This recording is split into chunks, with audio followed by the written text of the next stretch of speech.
بۆ دروستکردنی لیژنە هاوبەشەکەی نێوانیان و بۆ گفتوگۆکردن لەگەڵ لایەنە سیاسەکانی عێراق بۆ پێکەنانی حکوومەتی نوێ عێراقی فیدراڵ یەکێتی و پارتی لەسەر ئاستی باڵا کۆ دەبنەوە.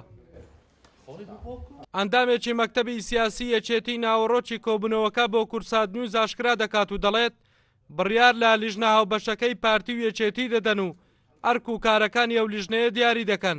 باس لەو لیژنە هاوبەشە دەکەین، باس لە چۆنێتی ئەرکەکانی ئەو لیژنە هاوبەشە دەکەین، دیسان باز لە لایەنە سیاسیە کوردستانیەکان دەکەین کە جوولەیەکی تێکەوتووە بزانین چۆن بەرنامەیەک دابنین هەموو ئەو لایەنە کوردستانیانەی کە بەدەنگ بانگەوازەکەی یەکێتی دێن بۆ گفتوگۆکردن لەسەر دەوڵەمەندکردنی پرۆژەیەکی نیشتیمانی. ئەندامێکی سەرکردایەتی پارتی تاکید دەکاتەوە کە یەکێتی و پارتی بە وەفدێکی هاوبەشەوە دەچنە بەغداد و گفتوگۆ لەگەڵ لایەنە سیاسەکانی عێراق دەکەن بۆ پێکهێنانی حکوومەتی نوێ. ئێمە یەکێتی زۆر نزیکین لەسەرەوەی کردو لەمان جەخت لەوەکەینەوە کە پێش ئەوەی قسە لەسەرەوە کرێکی سەرۆگوەزیرانی عێراق بێ بەرنامەی ئەو حکوومەتە چی ئەبێ و ئالیەتی جێبەجێکردنی ئەم بەرنامانە چێبن و زامنکردنی مافە ئەساسیەکانی گەلی کوردستان بەپێی دەستوری عێراق چۆن لەو بەرنامە و بەپێی ئەو ئالیەتانە لە جدوەلێکی زەمەنیان ڕێیانەگرێتەوە.